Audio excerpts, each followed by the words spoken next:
Welcome to our Wednesday call, you guys.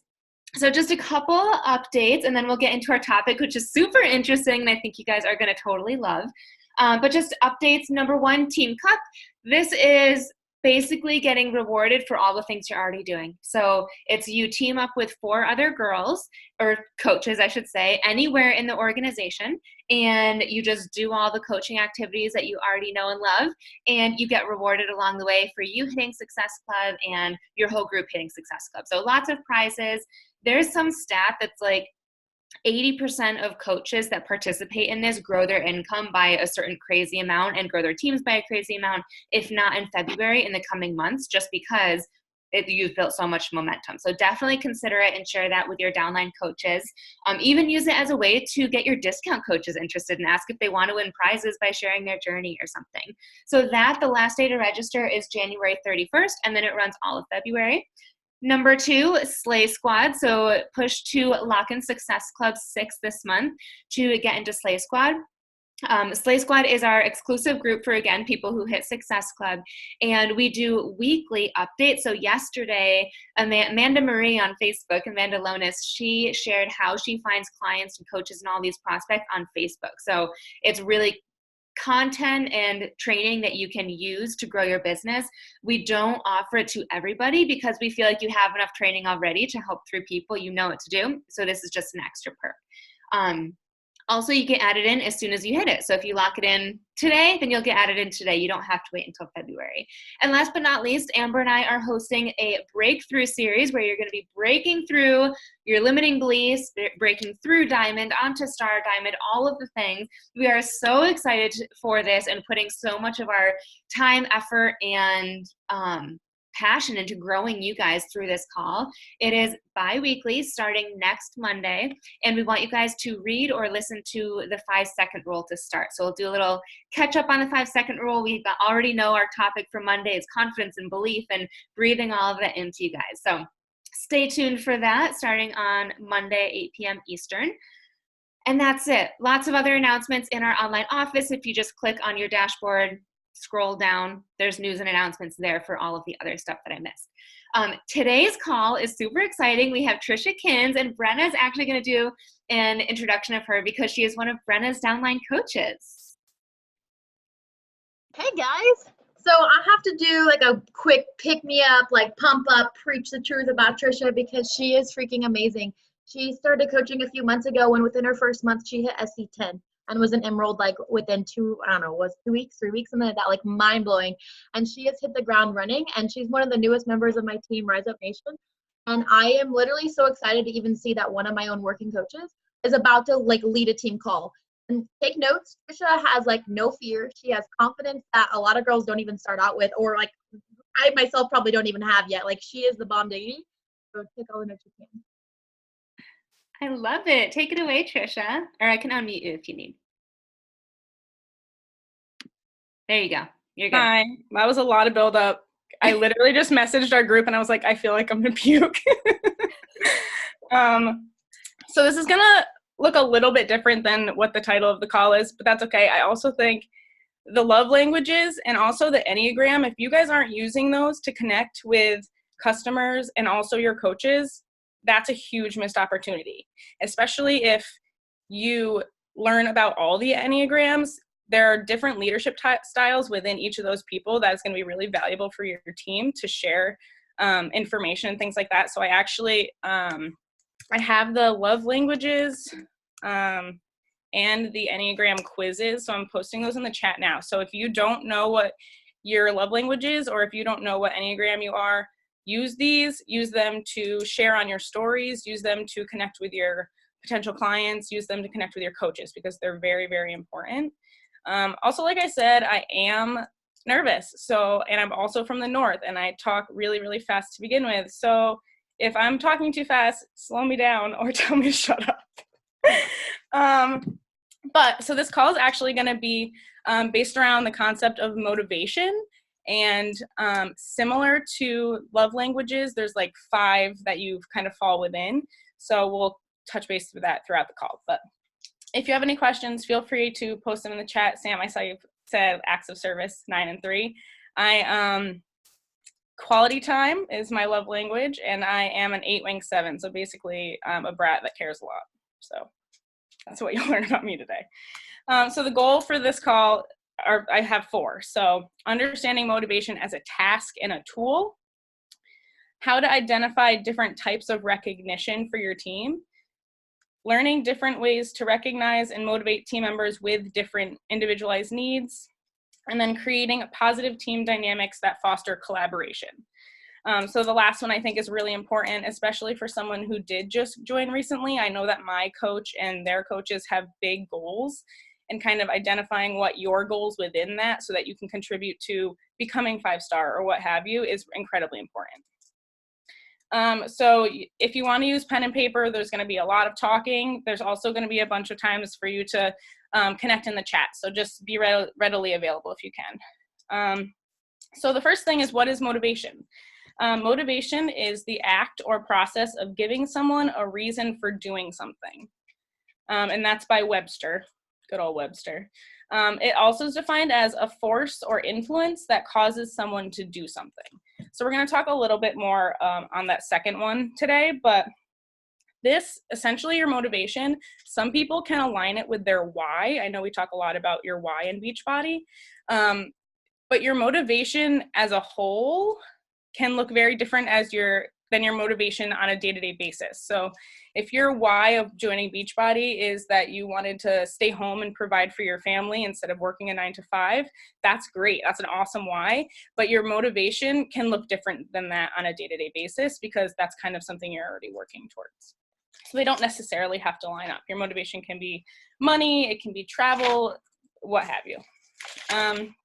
So motivation as a tool, energizing your team to do good things.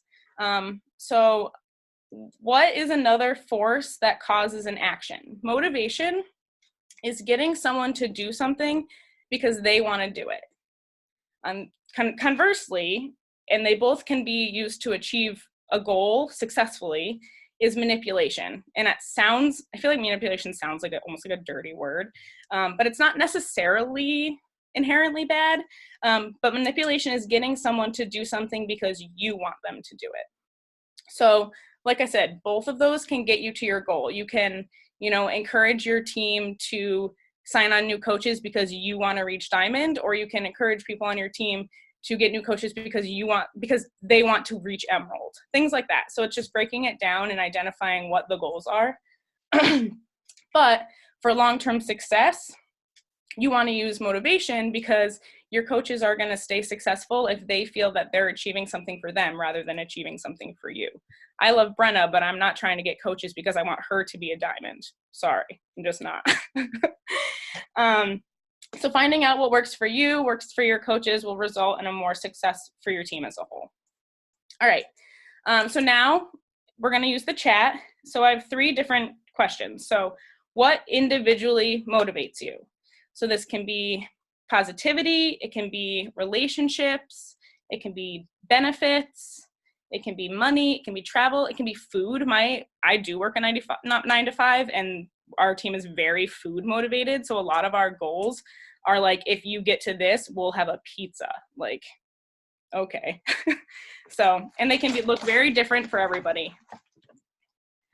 I see a lot of travel, money, yes. Always a good one. Sense of accomplishment. I like that one, Brenna. Yes, recognition. I like recognition. It's a fun one. More free time. Results. Ooh, yes, I like the results one. Helping others. Maya, I love you.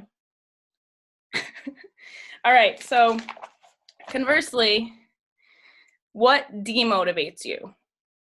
So that can look like negativity, if there's someone that's always complaining on your team, if you're not being part of the goals that are being decided, something like that.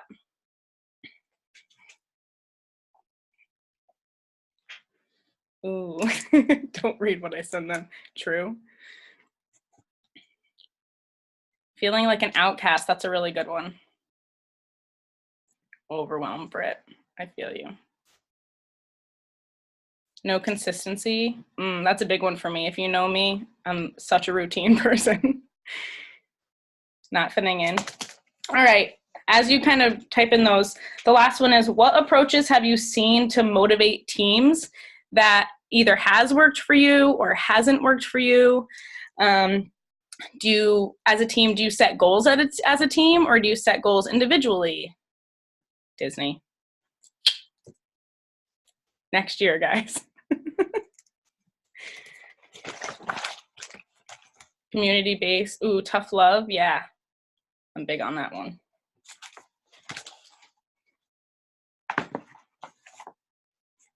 Celebrating goals. I think it's so important to like acknowledge the goals that are being met. And I know Beachbody does a lot of that, and I think we can do even more of it on like a smaller scale. That's awesome.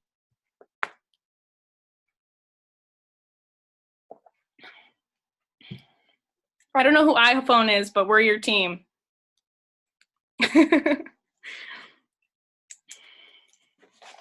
All right, I'm gonna dive in as those kind of keep trickling in. But essentially the idea of these and love languages and Enneagrams is to help keeping your team feel small.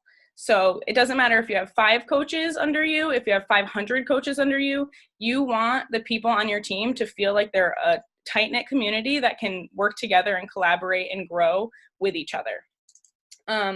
So the 5 types of motivation, I'm gonna list them real quick, and then we'll dive deeper into them and what that looks like. So the first one, responsibility. Second is respect. Third is relationships. 4 is recognition. And 5 is rewards.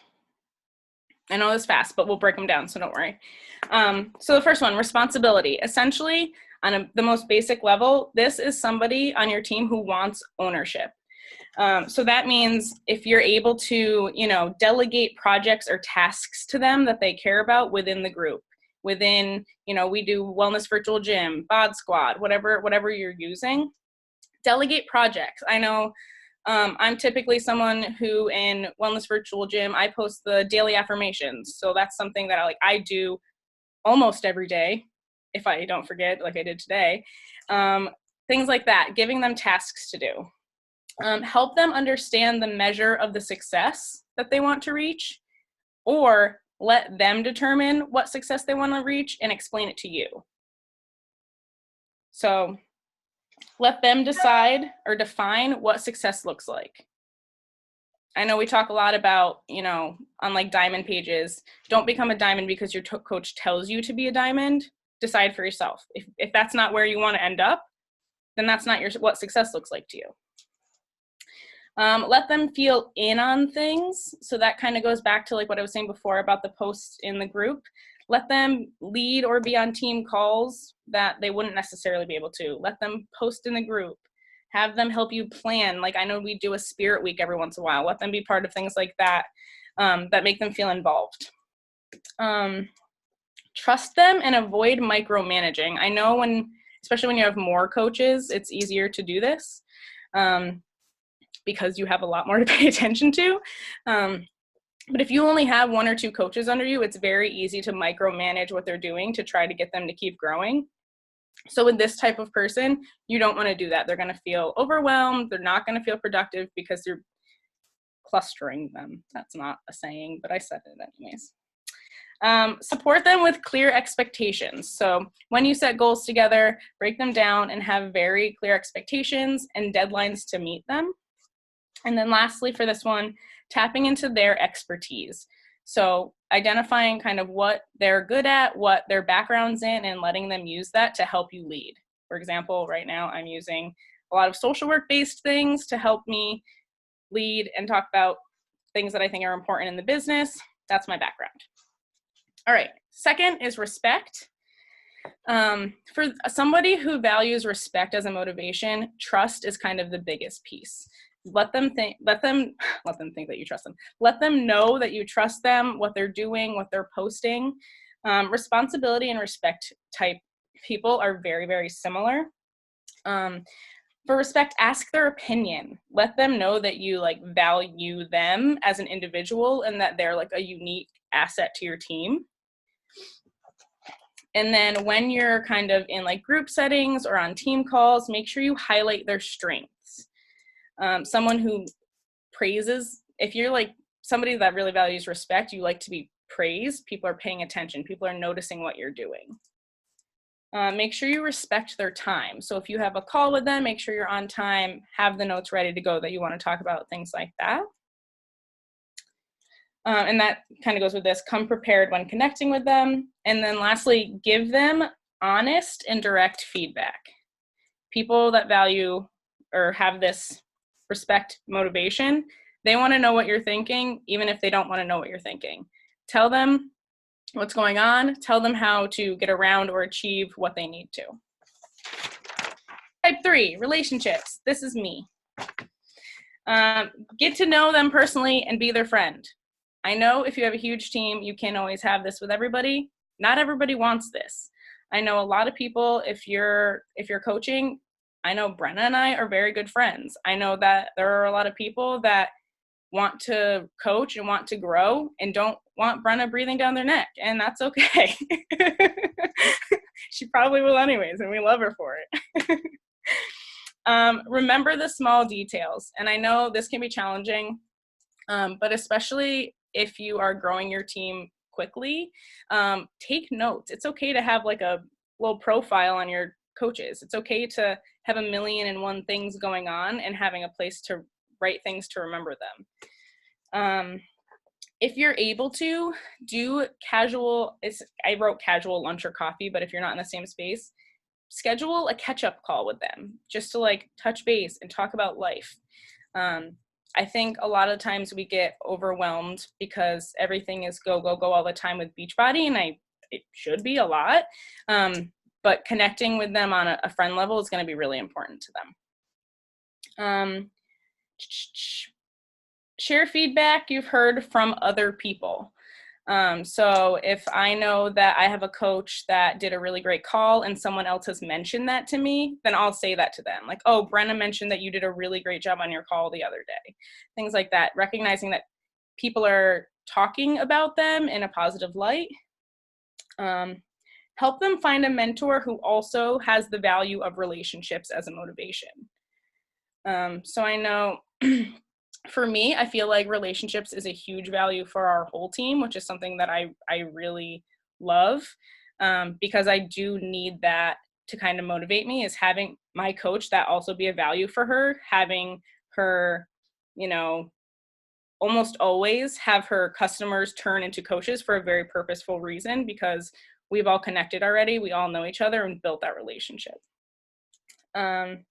And lastly, do that. Encourage them to build relationships within the team, within the community that they're growing within.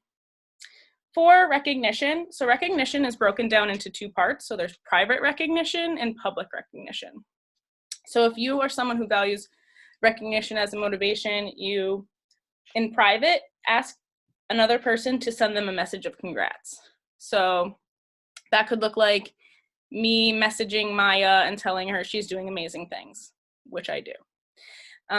Or sending them a handwritten card or a note. I know, like when I reached Emerald, Brenna sent me a card in the mail. That was incredible. Did I expect it? No. Was it incredibly appreciated? Of course. And the other private one is tell them how much you appreciate their work. So this is one that reminds me a lot more of the love languages, is like communicating how they're doing great things in the way they need you to. Public recognition, share with your team who is good at what, so that everyone else on their team can also kind of recognize them. Shout outs on Facebook or in chats, and I think that's something we do really well in Beachbody as a whole. Ask your upline to shout them out on Facebook if they do something great. So, I mean, I know if like Sam posted something about me doing something awesome, I would be like, oh my God, she's famous, like that's just like how it works. And then lastly, let them talk about their personal success on team calls. So as someone who likes to be recognized, they also like to recognize it in themselves. So let them talk about what they've been achieving. Lastly, rewards. I feel like people equate rewards and gift giving as like the least desirable traits that are in these lists. And I don't agree with that. And I hope you guys don't agree with that, because I think we're all motivated by rewards. Sometimes we just don't talk about it, or we talk about the other ones more, which is totally fine.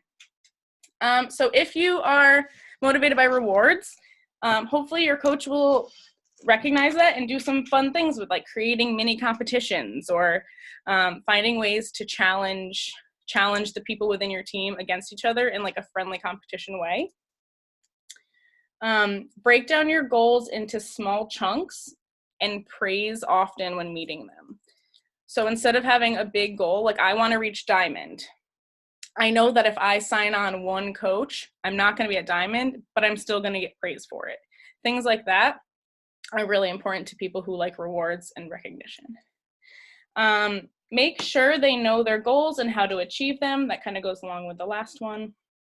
And then if possible, have varied and frequent rewards. So rewards can be shout outs, small gifts and cards, Venmo them $5 and tell them to go buy a coffee because they did a lot of work last night, things like that. Somebody who likes rewards and also, gift giving, gift receiving, that's going to be really important to them. So I know that was a lot, but I'm curious how we're going to use the chat again. How do you relate to these? Do you think that you're one? Do you think that you're three of them? Do you think that you're all of them? I know that I really value relationships. Let's see, where am I? Relationships, respect, and what was I going to say? Oh, recognition, but recognition less. My job is very, like my 9 to 5 is very similar to the setup of like Beachbody and the way that we enroll people. So I know that I get the same kind of, I don't get the same kind of recognition at my job as I do with Beachbody, even though I'm doing very similar things. So I've learned through this job of Beachbody that I like recognition.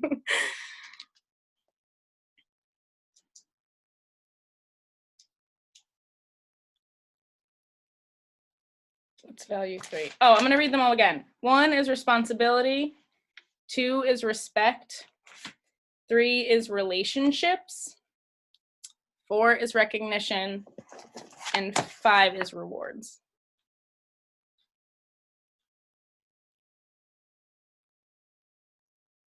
So many things: responsibility, recognition, and rewards. Ooh, Jess, you quit jobs because you weren't recognized. I like that. You deserve to be recognized. Recognition and relationships. Tiff, me too. Relationships, recognition. Yeah, Miriam, I agree. Just like acknowledgement that you're like working hard and like doing good things. Responsibility. I love this. And it's funny because it can vary so much and you can also be so many of them. So now I want you to just take a minute and reflect on what do the people on your team look like, the coaches on your downline that you interact with, and kind of have that mutually beneficial relationship with, which can look different with your clients and the people that are in your challenge groups. Your coaches that you're working with are having more of a relationship building experience with you. So do you just kind of sitting here know what the people in your downline are? Do you think you can identify what they are? Do you know how to interact with them based on that? Or how can you essentially achieve that?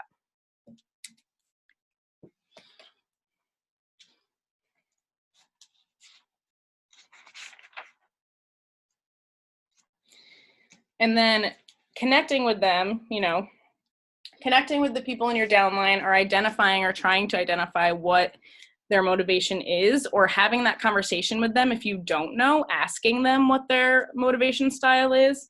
That in itself shows them that you're investing in them, that you care about them, and that you're taking the time to get to know them so that you can better build that relationship and support them in the process.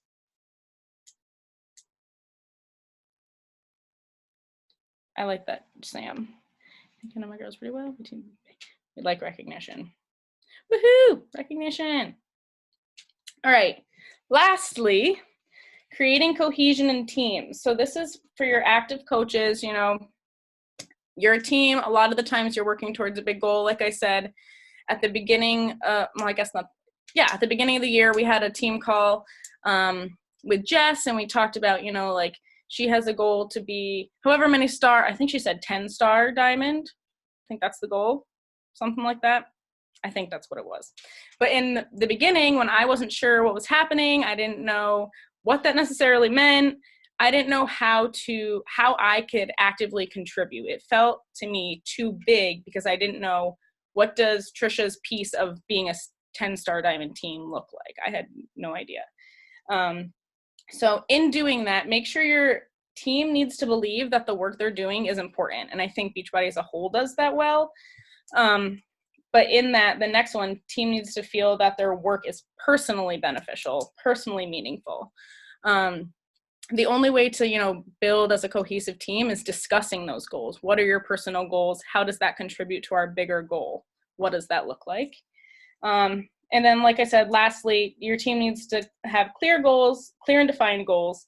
So if you know that you're hoping to be a 10-star team, what does my piece of that look like? Break it down. How many coaches do I have to get? How many coaches do they have to get? And what does that look like? So.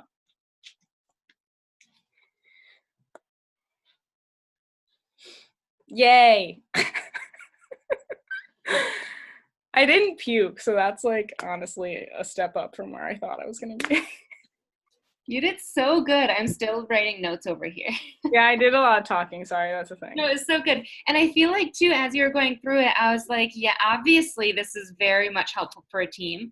But for whoever iPhone is who said they don't have a team, everyone is right. We are your team. But also, I feel like this can be applied towards, like, clients and challenge groups and, like, giving each, like, one of those, like, your clients a role in leading the group, like, would make them feel so important, you know, and, like, all these things. I just have so many ideas of how we can implement them for everything, even, like, our followers, like, you know, like, for the respect, just, like, let your followers know that you trust them and, like, respect whatever decision that they, or not decision, opinion that they have about something. So I loved it. Does anyone have any questions for Trisha?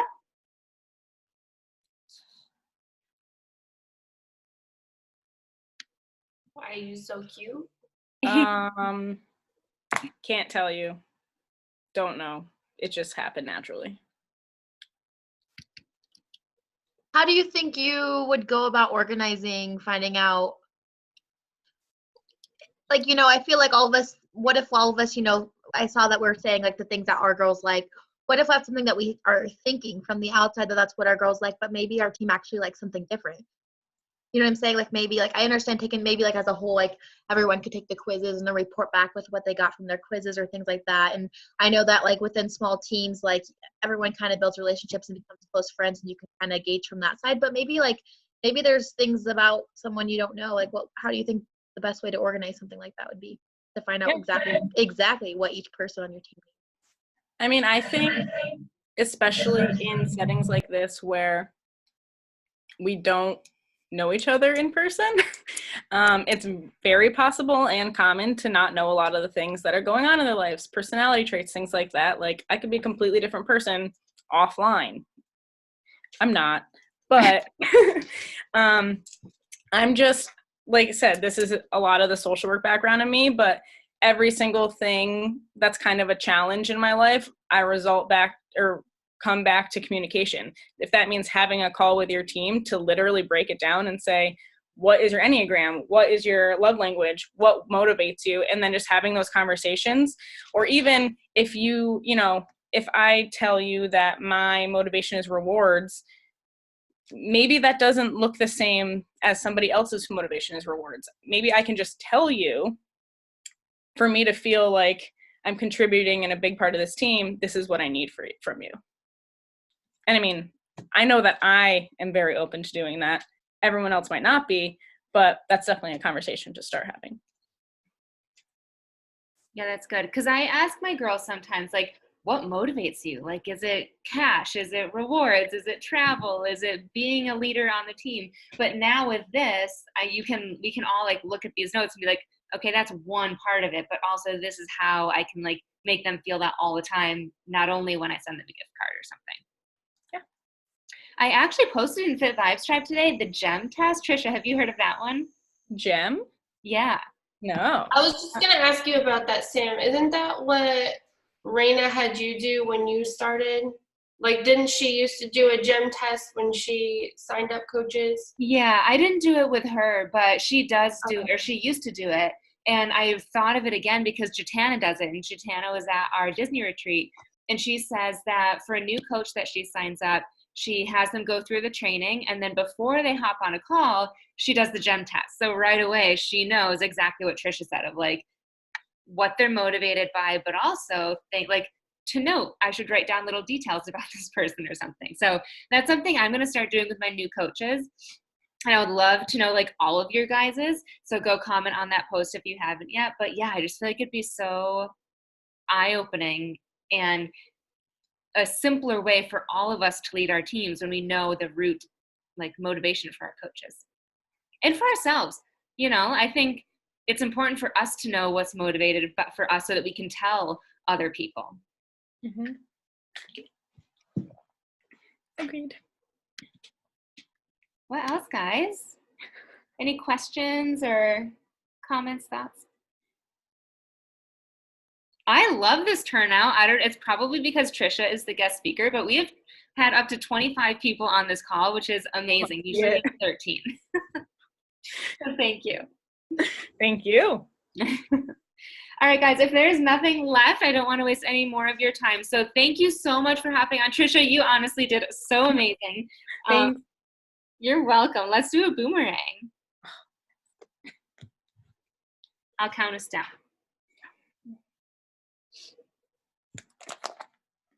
Okay. 3, 2, 1.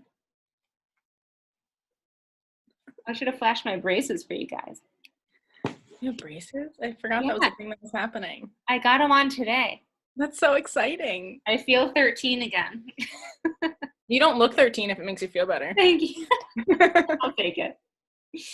Awesome. Thank you so much, guys. Awesome job, Trisha. And have a great, motivated rest of your week. Thanks, guys. See ya.